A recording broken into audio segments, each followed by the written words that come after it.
naman tayo naka-night ride. Kanyari, sobrang happy. Nandito po tayo sa Maple Grove. Ginabi na tayo dito. Wow, saya-saya naman nila. Tambay-tambay. Ang ingay ng mga motor. Mukhang may plan na sila mag-racing. Nagpi-picture taking na. Okay, mabilis lang po to. Paano pa magiging mabilis ang 12 minutes? Kasi tagal ko na hindi nakapag-video. Okay, maganda naman ang view natin. Medyo tahimik. Actually, pauwi pa lang tayo. Tayo ay malayo pa sa ating paroroonan. Pero bigla tayo napakanan dito sa Maple Grove. Kasi maliwanag. Ayan o, ang liwanag ng kanilang street light. Whew.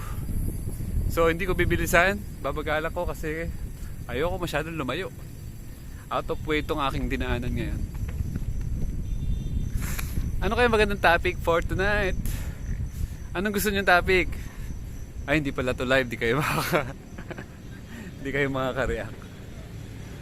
Our topic for today is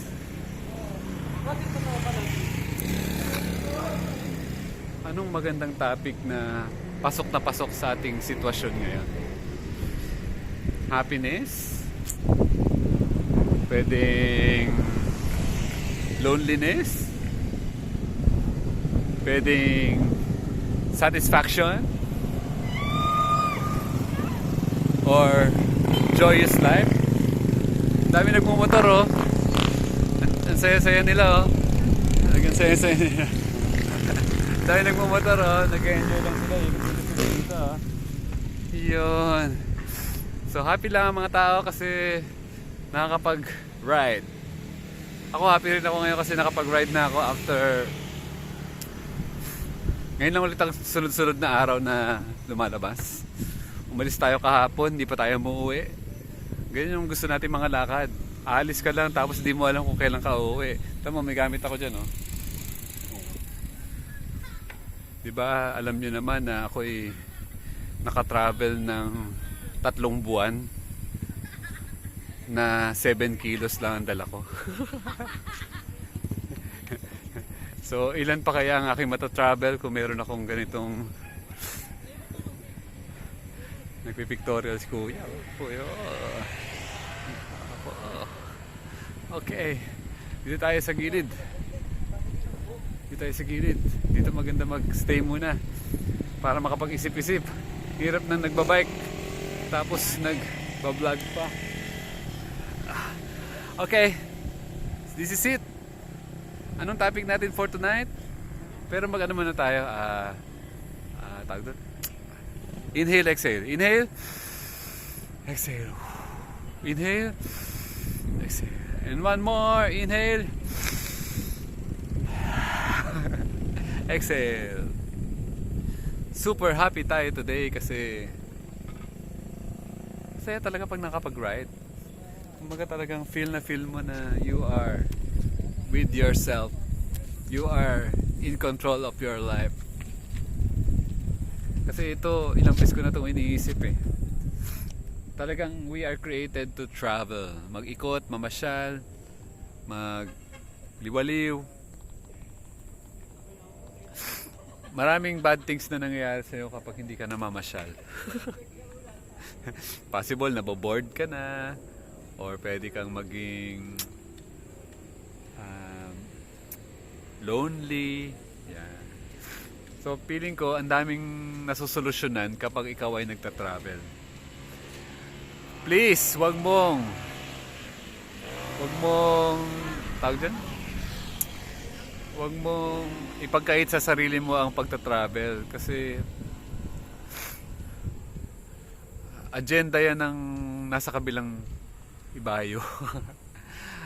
Ang agenda nila is maging lonely ka, tapos magstay ka sa bahay, nandun ka lang, nakatunganga, nakatingin sa cellphone.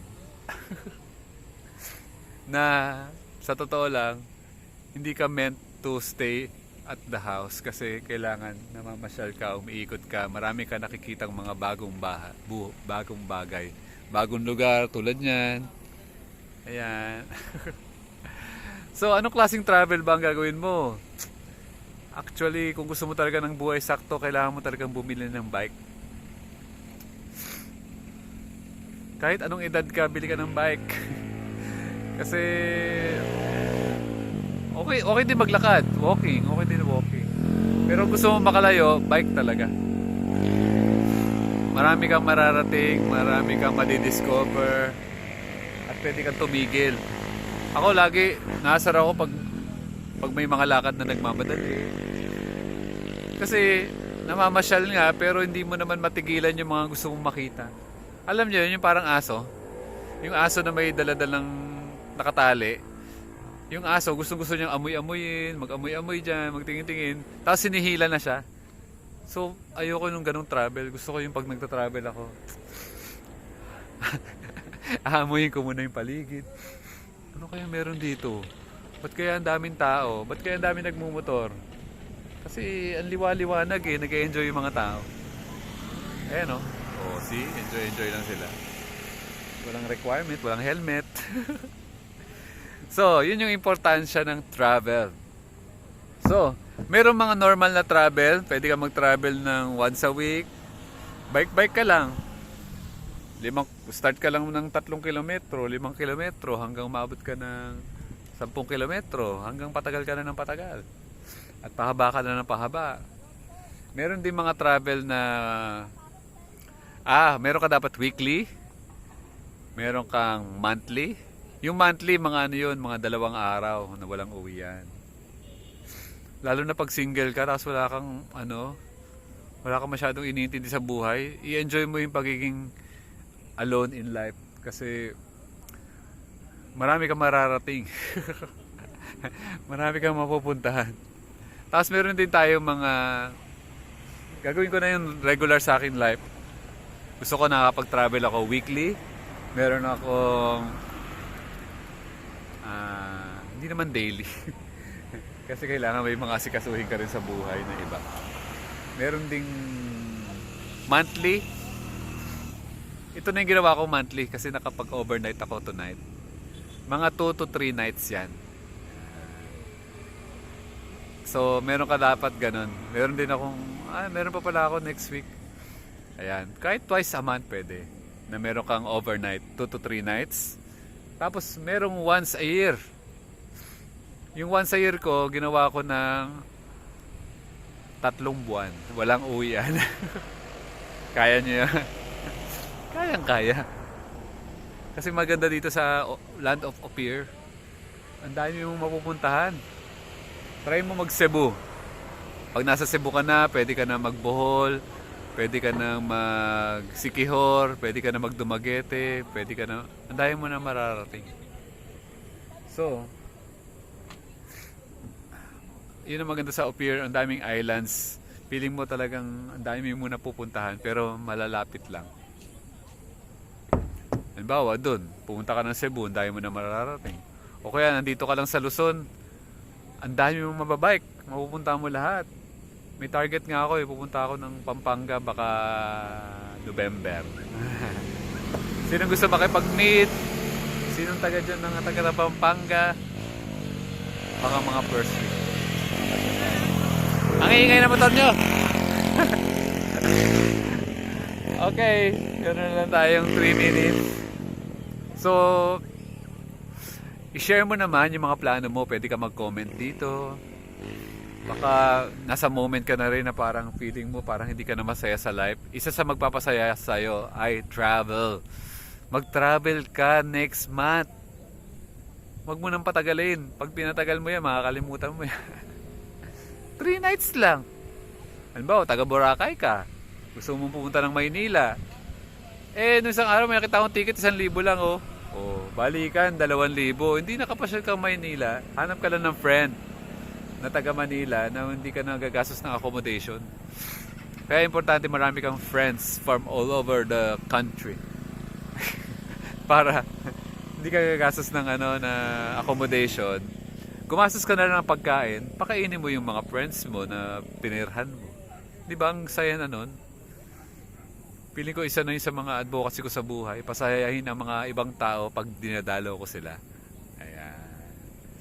Siyempre nagdadala ka ng kasiyahan, hindi nagdadala ka ng lungkot sa mga dinadalaw mo.